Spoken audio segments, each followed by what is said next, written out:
A Castelfranco Veneto la fiaccolata per ricordare le vittime della strada in uno degli anni più neri per la Marca trevigiana, in marcia cittadini e amministratori.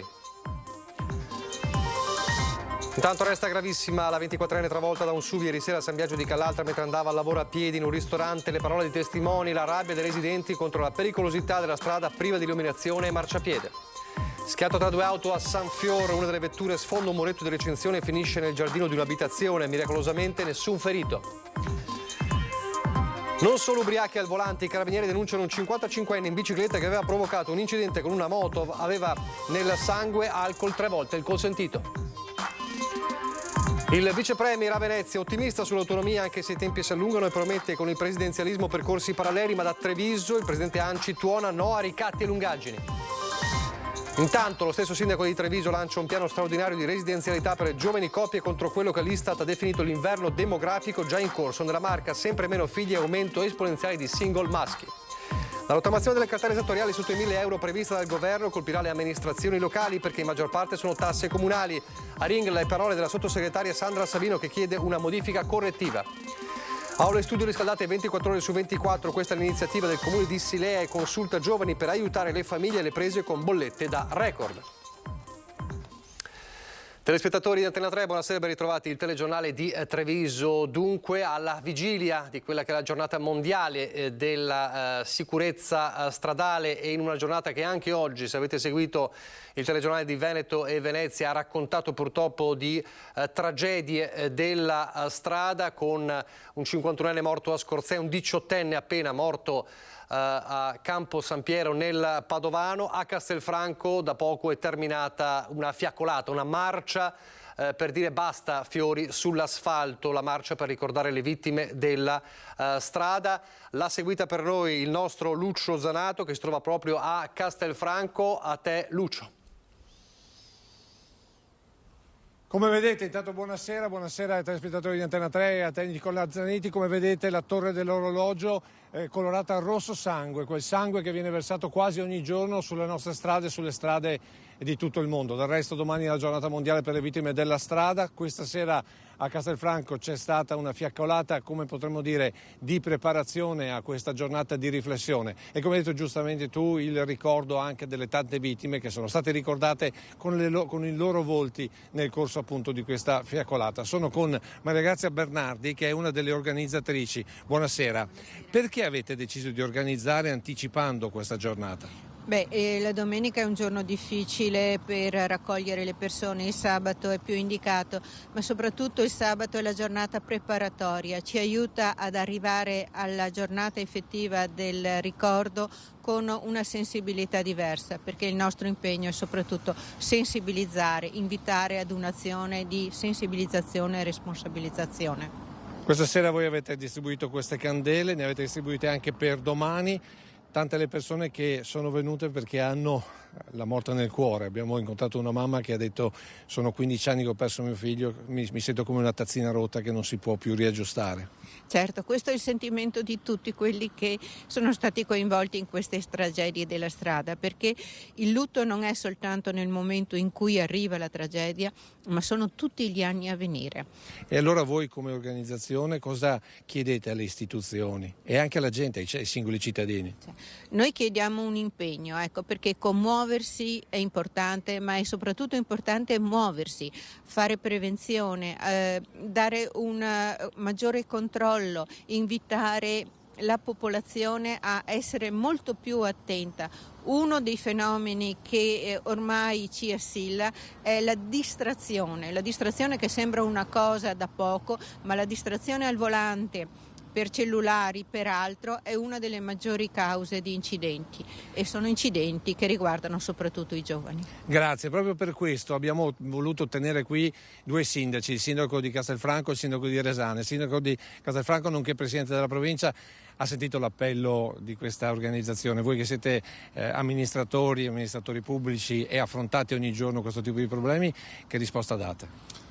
La risposta è essere qui assieme a loro oggi, e non solo oggi perché c'è la giornata, domani abbiamo la giornata internazionale, ma oggi perché era il momento più significativo. Ma stiamo lavorando assieme agli enti e alle associazioni ad una rete allargata che contribuisca alla sensibilizzazione della pericolosità di un non corretto utilizzo della strada. Quindi noi facciamo la nostra parte per quel che concerne anche opere infrastrutturali, ma soprattutto in questo momento tema di sensibilizzazione. Abbiamo creato questo tavolo della sicurezza provinciale aperto a 30 soggetti con una piattaforma dove ognuno può dare il proprio contributo su opere di sensibilizzazione. Mi ripeto, bisogna avere la consapevolezza di che cosa significa utilizzare la strada non correttamente. Bisogna lavorare molto su questi stili che oggi sono molto condizionati dagli strumenti elettronici soprattutto, e mettono a rischio la propria vita e quella degli altri. Ecco, per ultimo abbiamo tenuto qui il sindaco di Resana perché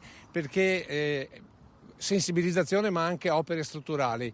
Il Veneto, la provincia di Treviso, era classificata una tra le province con le strade peggiori d'Italia un tempo, però le cose sono cambiate e stanno ancora cambiando. Ad esempio voi a Resana avevate fino a ieri un incrocio pericolosissimo che adesso grazie a delle opere strutturali è cambiato. Ecco, quanto può aiutare una buona viabilità? Sicuramente può aiutare. Noi a Resana cambia il volto del paese, quindi il traffico va all'esterno del centro abitato, è sicuramente una cosa importante. Dopo tanti anni un'opera realizzata dalla provincia che ci dà fiato, già anche sicurezza stradale, però attenzione, non facciamo l'errore di dare la colpa di incidenti alle strade e alle auto. Dobbiamo pensare a noi stessi, dobbiamo pensare a noi che siamo alla guida di un volante, possiamo farci male, ucciderci o uccidere le persone, quindi la sensibilizzazione secondo me è fondamentale in questi casi. Ecco, Nicola, con questo appello io lancio il servizio, perché purtroppo dobbiamo parlare di vittime sulle strade, ne parleremo con due servizi, ma prima anticipiamo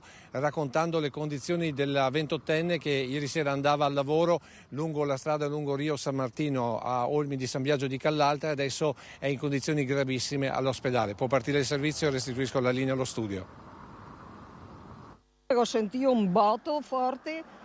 E in più tutte queste ambulanze, queste cose, queste sirene che suonava. Comunque parita è stata investita solo là, ha fatto un volo e dopo come che sia arrivata non lo so. È ricoverata in gravi condizioni all'ospedale di Treviso la ragazza di 24 anni di origini kosovare, travolta da un'auto ieri sera in via San Martino a San Biagio di Callalta. Camminava a bordo strada per recarsi nella trattoria dove lavora come cameriera. C'era foschia densa ieri sera ed in quel tratto di strada non c'è il marciapiede nell'illuminazione. Un SUV sopraggiunge all'improvviso e la centra in pieno. A chiamare i soccorsi, sotto shock lo stesso automobilista. I sanitari del 118 l'hanno a lungo rianimata sul posto prima di caricarla in ambulanza e trasportarla d'urgenza in terapia intensiva. Vedevo chi correva avanti, ma è stato tanto qua prima di portarla via, che era la rianimazione. Il conducente dell'auto, un 68enne del posto, è risultato negativo all'alcol test e dai primi accertamenti della polizia stradale non correva forte. I residenti puntano il dito sulla pericolosità della strada, buia e senza spazio per i pedoni. Su questa strada qua di sera è un disastro perché tutti camminano senza illuminazione e senza niente. Speriamo bene, dai. Speriamo soprattutto che la ragazza ce la faccia. Poi che non sia giusto che sia una lampadina, a volte su certi posti si fitte come non so cosa, e qua che è un tratto, guardi, va, si casca e trova morti a mattina. La giovane, che abita in paese con il marito, è molto conosciuta a San Biagio. Tutti sperano che possa riprendersi. Il sindaco Cappelletto conosce bene la famiglia e non nasconde l'amarezza per non essere riuscito a realizzare la pista ciclabile per la quale era già stato avviato l'iter, auspicandone i fondi del PNRR, dai quali però tutti i comuni veneti sono stati esclusi. Avevamo già avviato l'iter per realizzare una ciclabile che parte non solamente quel tratto lì, ma anche più ampio, più esteso. Non siamo ancora riusciti a farlo. Questo è veramente pesa veramente. Una tragedia sfiorata stamane in via Zoppè a San Fior. Due auto, un Audi e una Range Rover, dirette entrambe a San Vendemiano, si sono scontrate poco dopo le 6 e nell'impatto la prima vettura è piombata nel giardino di un'abitazione in costruzione, come vediamo in questa immagine tratta dalla pagina Facebook 6 di San Fior Se. Dopo aver sfondato dunque un muretto di recinzione e abbattuto anche un cartello stradale, i residenti sono stati svegliati dalle due forti boati causati dallo schianto. Fortunatamente, dicevamo, gli occupanti dei veicoli non sono rimasti feriti, nell'abitazione non c'era nessuno, ma c'è preoccupazione da parte dei residenti, come raccontano anche nella stessa pagina Facebook 6 di San Fiorosé, per la continua sfrecciare di auto in quella zona, in quella strada del paese. Ancora le strade, siamo davvero ai confini con la Marca trevigiana e qui la tragedia ha colpito a Scorzè. Nulla hanno potuto fare i soccorsi nonostante i tentativi di rianimazione per salvare la vita a Ulderico Vedovato, andato a impattare alla guida della sua auto contro il bordo in cemento di un piccolo ponticello lungo via Castellana a Scorzè. Il 51enne è uscito di strada questa mattina alle 8. Ma io intorno, saranno state più o meno le 8, ho sentito un colpo di clacson e il gran botto perché la macchina si è stampata praticamente sul passaggio lì. Poi sono uscito, c'erano molte macchine che cominciavano a fermarsi, però penso che sia deceduto sul colpo o un malore probabilmente, non lo so. Nessun veicolo è stato coinvolto nell'incidente, sull'asfalto nemmeno una traccia di frenata, una fuoriuscita anomala in una via che la vittima conosceva bene, poco lontano vivevano i genitori.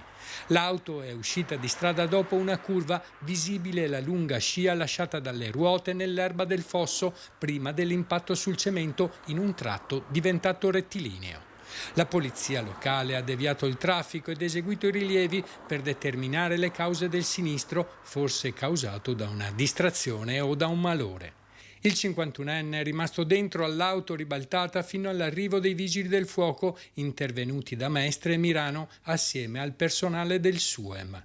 Ulderico Vedovato era padre di 2 bambine, originario di Scorzè, era molto conosciuto anche per la sua grande passione, la musica. Suonava il basso per brani musicali di jazz, funky e blues.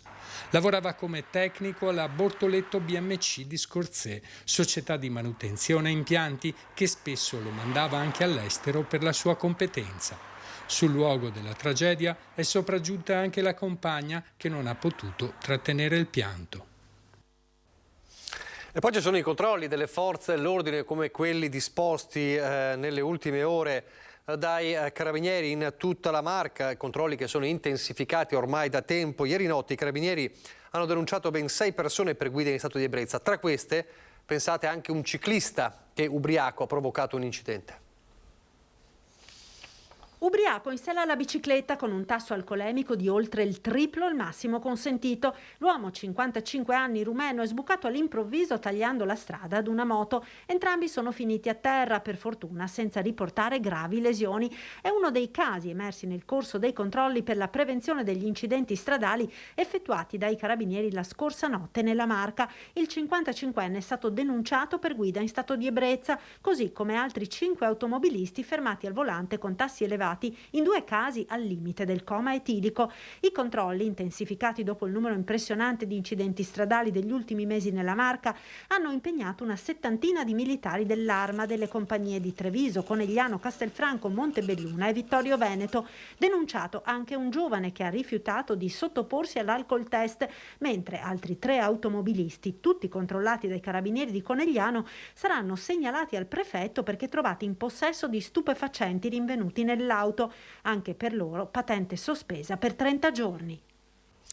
Torneremo alla cronaca fra poco perché torneremo a parlare anche dell'omicidio di Vittorio Veneto. Adesso però la politica, uno sguardo alla politica a partire dall'autonomia, mentre il ministro Calderoli in una nota ANSA dice: nonostante le polemiche sull'autonomia differenziata nel sud, una proposta potrebbe venire proprio dalla regione Campania. C'è stata una proposta di Vincenzo De Luca che è molto più avanti rispetto a qualsiasi mia proposta. Lo ha detto appunto il ministro a margine di un evento a Bergamo. Ho studiato le carte di tutte le regioni, ha aggiunto, e ho visto che alcune sono più avanti di me, soprattutto nel mezzogiorno, quindi intendo usare il metodo richiesto da loro come proposta a livello nazionale. Quindi un colpo di teatro con una proposta che arriverebbe dalla Campania sull'autonomia dal governatore De Luca, che è stato molto critico ovviamente in questi giorni sull'autonomia differenziata. Di autonomia ma anche di trivelle fino ai mal di pancia in casa Lega in Veneto, ha parlato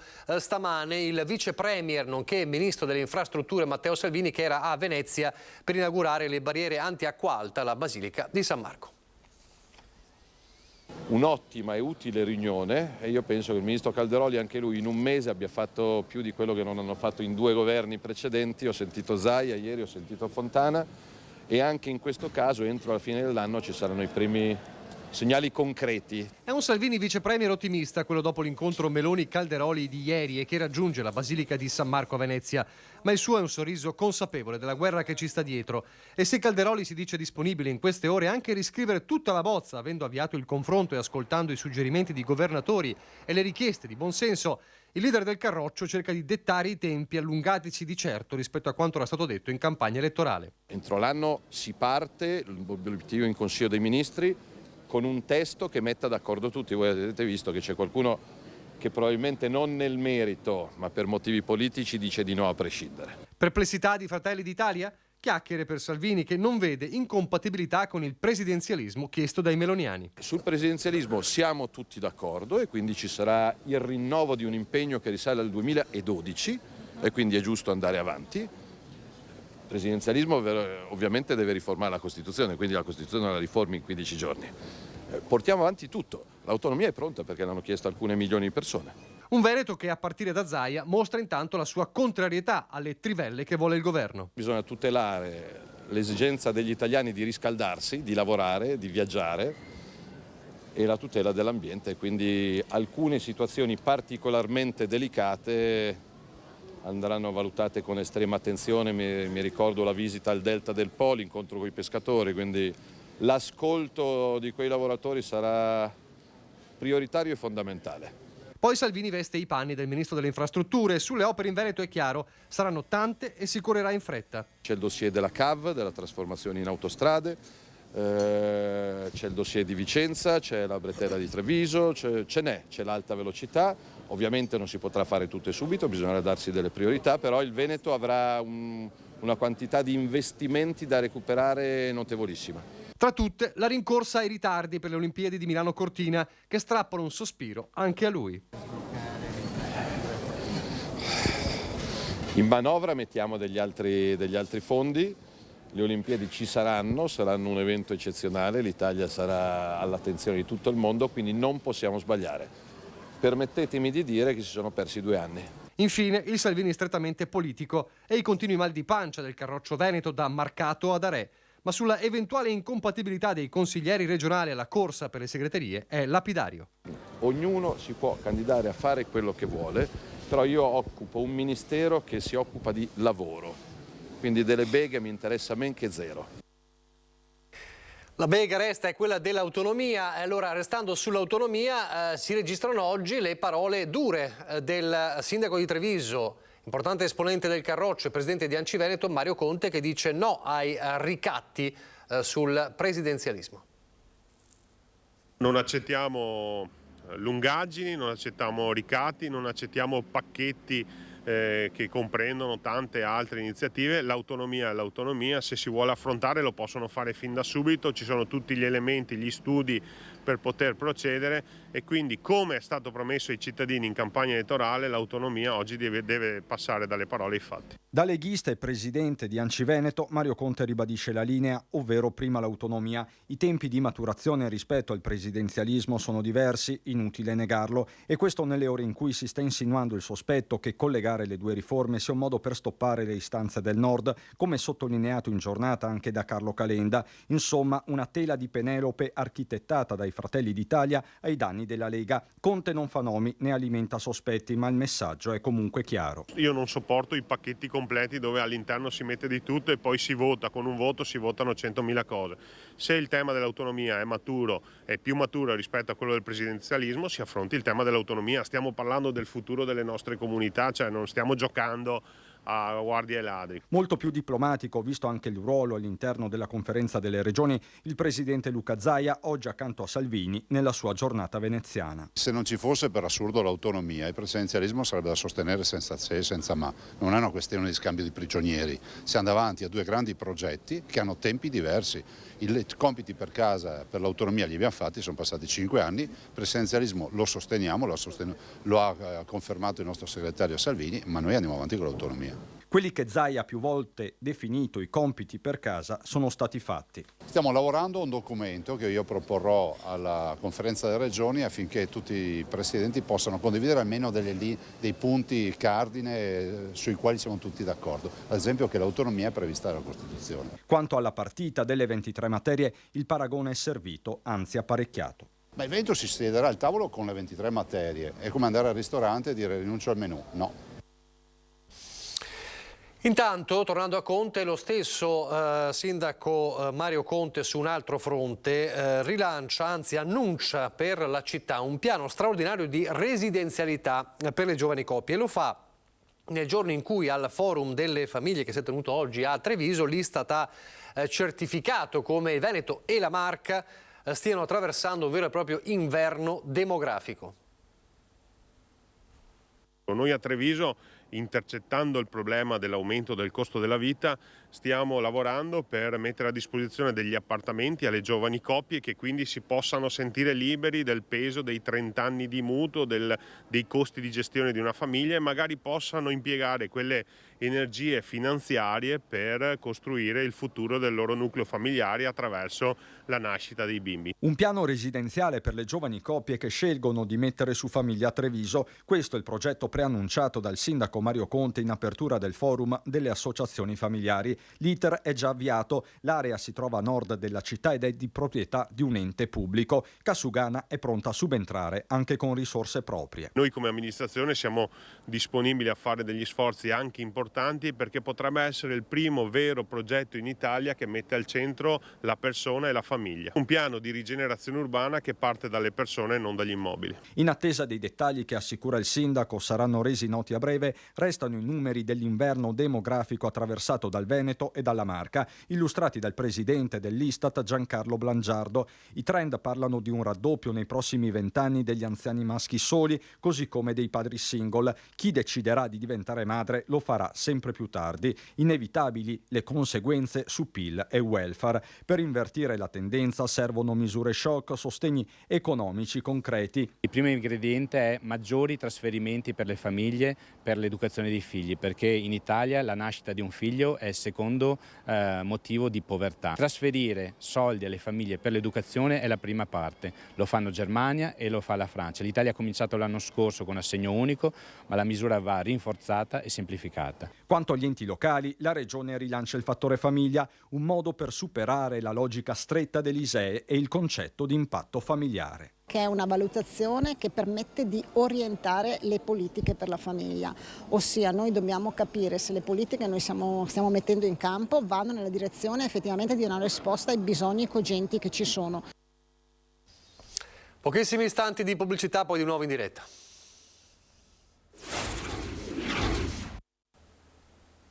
Di nuovo in diretta con il telegiornale di Treviso per tornare a parlare dell'omicidio di Vittorio Veneto. Occupiamoci delle fragilità. Il messaggio del vescovo di Vittorio Veneto in una delle settimane più difficili per la città dopo il parricidio di via Rosolén. Sul valore della relazione torna anche il vescovo di Treviso. Sentiamo. In questo momento uso questa immagine, è come una catena fatta di tanti anelli.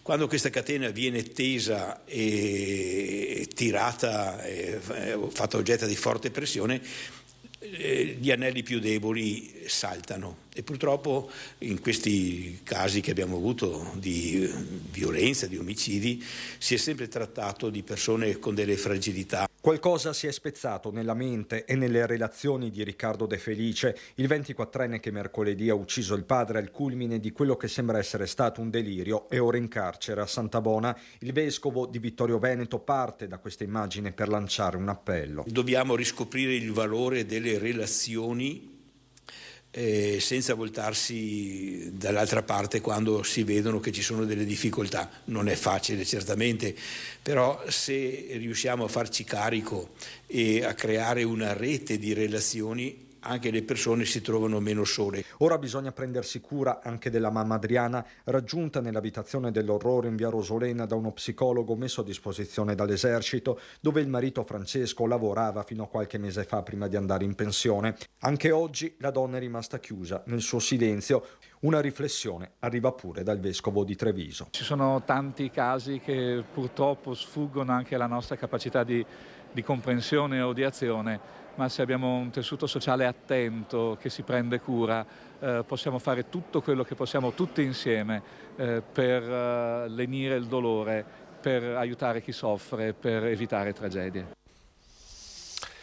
Adesso i comuni, le amministrazioni locali alle prese con tante problematiche, con le bollette sempre più care, anche con le fatture in arrivo dallo Stato per gli extra profitti sull'energia, l'abbiamo raccontato, lo stiamo raccontando in queste settimane, e lo spettro di un'altra problematica in arrivo. La rottamazione delle cartelle esattoriali sotto i 1.000 euro prevista dal governo rischia di impattare sulle casse comunali già esigue appunto per il caro bollette. L'allarme viene dallo stesso governo, meglio dalla sottosegretaria al Ministero dell'Economia e delle Finanze Sandra Savino di Forza Italia.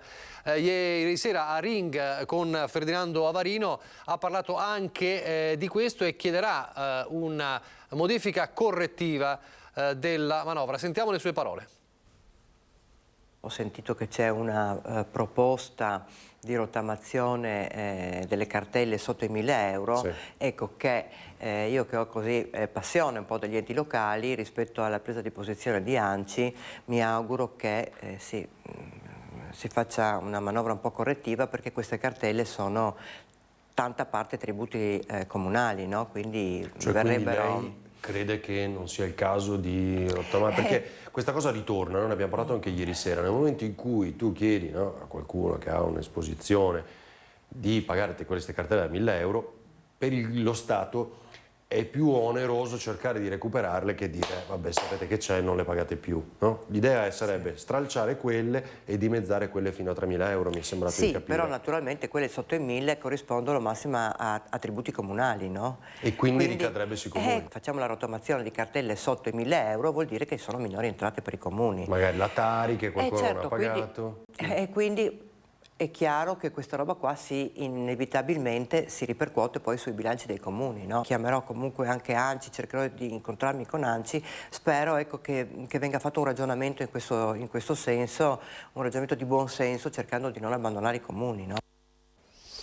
Poi ci sono le famiglie alle prese con le bollette. Per aiutare le famiglie alle prese con le bollette da record, a Silea il progetto di aule studio riscaldate 24 ore su 24. Il caro bollette poi va a incidere sui costi della scuola, i costi dei trasporti, è tutta una cosa che si va a aggravare sulle spalle delle famiglie, ad esempio anche semplicemente per fare la spesa. Parte da una fotografia senza sconti alla realtà di tante famiglie il progetto che la Consulta Giovani di Silea sta portando avanti con l'amministrazione comunale, aule riscaldate a disposizione dei ragazzi del territorio dove studiare senza gravare ulteriormente sui bilanci familiari alle prese con bollette da record. L'immobile è stato individuato a Sant'Elena. Lo sappiamo bene che i ragazzi non hanno i nostri orari e spesso si studia di notte, di sera o al mattino presto, e quando magari i genitori sono al lavoro o hanno altre occasioni e quindi è un'occasione doppia, sia di autonomia per i ragazzi che di risparmio. E l'orario quindi sarà un orario esteso? Sì, noi lo stiamo vedendo, perché poi è chiaro che non è così semplice, il regolamento deve essere bello chiaro e preciso, però il nostro obiettivo è H24 e questo probabilmente sarà l'obiettivo. Intanto i ragazzi della Consulta sono a lavoro per un'iniziativa figlia dei tempi che si muove tra risparmio energetico e diritto allo studio. Stiamo vedendo di dare una bella pulizia di fondo, sono già state montate le pompe di calore che, dobbiamo dire, tengono molto caldo e si sta molto bene, e anche sistemeremo un po' di cose, renderemo il tutto ben vivibile e un posto molto accogliente per i ragazzi, soprattutto in questo momento di un po' di austerity e anche di necessità di studio. A Palazzo di Trecento, anche a Treviso, oggi la petizione per fermare il cibo sintetico promossa a livello nazionale dalla Coldiretti, una petizione contro OGM e surrogati biotecnologici, è stata firmata dal sindaco di Treviso, anche dal presidente del Consiglio Comunale Giancarlo Iannicelli e dal presidente dell'Associazione Familiari Adriano Bordignon. Dunque le firme contro gli OGM. Tra le iniziative di questi giorni, dei prossimi giorni, quella del 25 novembre, ovviamente la giornata contro la violenza sulle donne. Nella chiesetta di Sant'Antonio, nella rotonda a Badoere di Morgano, una mostra fotografica con i ritratti delle donne del paese e che sarà aperta anche domani in concomitanza con il mercatino natalizio. 60 volti e 60 frasi per dire no alla violenza contro le donne e lanciare un messaggio corale di sostegno a tutte le vittime. Si intitola Proteggersi, voce del verbo amare, la mostra fotografica promossa dal Comune di Morgano, che ha visto protagoniste degli scatti le donne del paese. Abbiamo avuto una risposta altissima che non ci aspettavamo da tutte le donne del Comune e abbiamo visto che come donna avevamo tutto, la mamma, la nonna, la zia, la bambina, e che sono state esempio per dare una luce a chi ne ha bisogno. Questa luce è riflessa in questi visi. Non modelle o vittime, solo donne di ogni età che hanno voluto manifestare la propria vicinanza ad altre donne. Ho partecipato volentieri a questo progetto perché secondo me la prima cosa da segnalare è dare solidarietà alle donne e io vorrei poter dare il messaggio di essere coraggiose e indipendenti e cercare sempre di poter avere gli uomini al proprio fianco e non davanti. Le donne di Morgano sono state ritratte ed ascoltate da Ester Stella Corbanetti. Voci e volti, ma soprattutto frasi, pensieri pensate per donne che stanno vivendo momenti di violenza, realtà di sofferenza. È iniziata ieri in più di 2500 farmacie in tutta Italia e anche nella Marca, tra coloro che hanno aderito all'iniziativa, in farmacia per i bambini, ideata dalla Fondazione Francesca Rava Italia Onlus, dedicata alla raccolta di farmaci da banco, alimenti per l'infanzia e prodotti pediatrici per minori in povertà sanitaria. Una raccolta appunto che nelle farmacie aderenti continuerà fino al 25 di novembre. Adesso andiamo nel bellunese.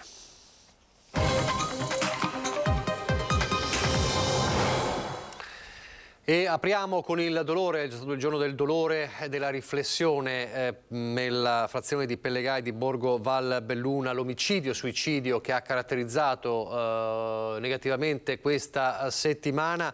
Oggi i funerali, l'addio insieme di madre e figlio, lo ricorderete, il figlio 56enne che ha ucciso l'anziana madre e poi si è tolto la vita.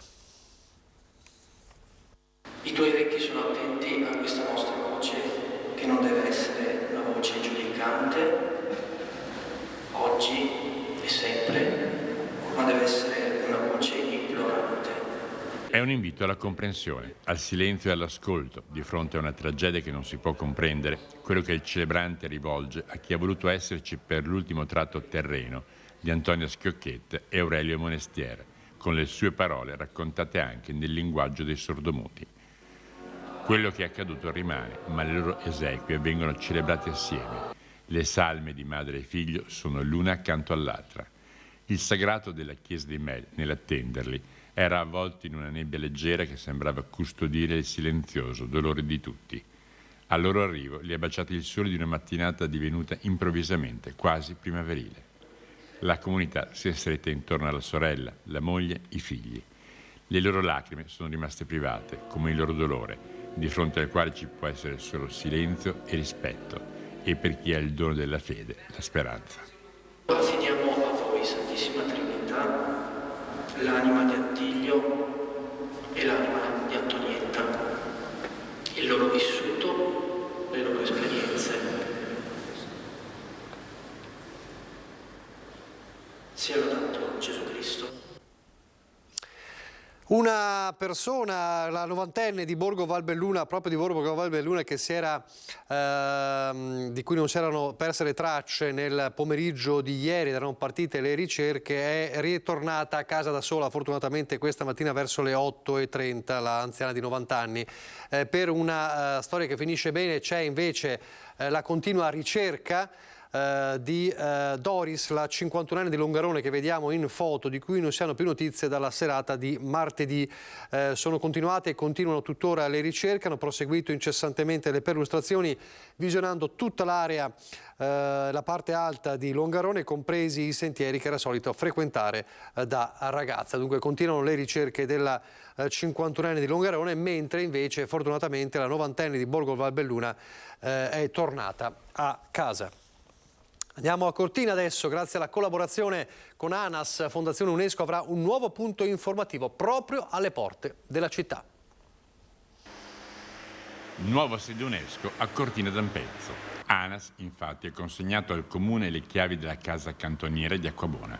Lo stabile, ubicato al chilometro 99 della strada statale 51 di Alemagna, diventerà così la sede della Fondazione Dolomiti UNESCO. Questa qui è stata completamente ristrutturata sia nella parte statica che funzionale ed è stata completata nei mesi scorsi con un restauro monumentale sotto la direzione ovviamente anche della sovrintendenza, e oggi la consegniamo al comune di Cortina d'Ampezzo affinché possa diventare nel breve periodo un punto di informazione per l'utenza stradale insieme all'UNESCO. La casa cantoniera è infatti, come la vediamo ora, dopo essere stata oggetto di un importante intervento di restauro finalizzato a riportarla alle condizioni dell'epoca di costruzione. L'UNESCO è un marchio di qualità, è il fatto di un'attenzione al territorio, quindi di fatto va bene sia al turista che a Cortina. È logico che in quel caso lì è più una comunicazione rivolta al turista, in quanto è un punto informativo che verrà utilizzato per chi viene a Cortina, ma può essere anche usufruito da noi stessi per andare a cogliere delle informazioni o delle curiosità che oggi non abbiamo. La consegna dell'immobile fa seguito al protocollo d'intesa stipulato insieme al comune di Cortina d'Ampezzo lo scorso 6 febbraio 2021 e si inserisce nel quadro della valorizzazione, riqualificazione e accessibilità delle case cantoniere ANAS attraverso iniziative di riconversione come questa. Torniamo a Belluno adesso per parlare di donazione del sangue.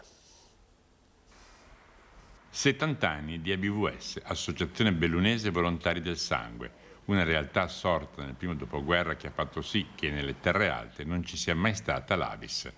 70 anni che verranno raccontati in un volume celebrativo, i cui dati sono stati esposti all'Assemblea di Volontari e che fanno emergere un elemento certamente positivo. Per quanto riguarda l'Associazione Bellunese Volontari del Sangue, sempre di più abbiamo fatto un lavoro di promozione particolarmente interessante nel corso dell'estate e stiamo avendo dei risultati molto importanti. Abbiamo avuto un incremento del 13% per quanto riguarda l'attività proprio dei nostri donatori. Purtroppo il problema è il ricambio generazionale, sia per quanto riguarda i donatori, sia per quanto riguarda i volontari che all'interno dell'associazione lavorano. Donare il sangue, per amore verso gli altri o per gratificazione personale?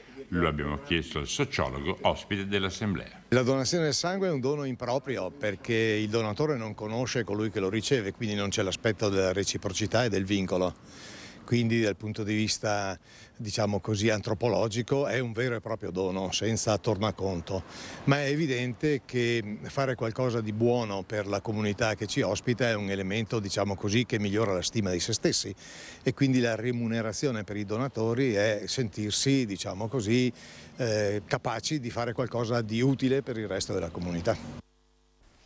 Siamo in chiusura, io vi ricordo l'appuntamento da non perdere lunedì mattina dalle 10, in realtà saremo in diretta già dalle 9:45, la messa inizierà alle 10 del mattino, ovviamente la celebrazione della Madonna della Salute in diretta dalla Basilica della Salute, la Santa Messa officiata dal Patriarca di Venezia, Monsignor Francesco Moraglia, e allora alle 9:45 in diretta qui in studio il nostro Christian Arboit che insieme a Filippo Fois, inviato insieme a Lorenzo Maire e Sandro Ponchio, racconterà le emozioni prima della messa, poi alle 10 l'intera celebrazione e poi alla fine della celebrazione ancora voci da Venezia in una giornata così importante, e poi proseguirà la nostra prima edizione. Quindi ricordatevi, segnatevelo, la prima edizione di lunedì 21 inizia alle 9:45 e poi ci sarà la messa dalla Basilica della Salute. Vi lascio alle previsioni del tempo, grazie per averci seguito, arrivederci.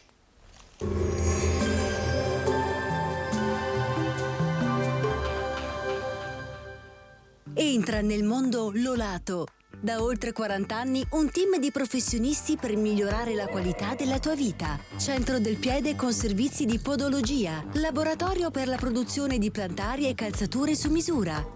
Bentrovati al meteo. Pressione in temporaneo aumento sul nostro territorio, weekend con il bel tempo. Il dettaglio di domenica 20 novembre. Sul Veneto prevarrà il sole, cielo da sereno a poco nuvoloso, specie in serata. Al mattino soffierà bora moderata su costa e pianura limitrofa, in graduale poi attenuazione. Temperature in ulteriore lieve diminuzione, minime tra 2 e 7 gradi, massime invece comprese tra i 10 e i 14 gradi. Spostiamoci ora sul Friuli Venezia Giulia, anche qui avremo un ampio soleggiamento, il cielo sarà terso salvo per qualche occasionale nube di passaggio. Bora forte sulla costa, specie a Trieste. Temperature minime sui 3-6 gradi, massime intorno ai 10-13 gradi. Infine diamo uno sguardo alla situazione del Trentino Alto Adige. Per domenica si prevede anche qui tempo soleggiato, con cielo spesso limpido o al massimo velato. Temperature minime intorno ai 3 gradi, massime sui 14 all'incirca. Dal meteo di Antena 3 per ora è tutto, grazie per l'attenzione, arrivederci al prossimo aggiornamento.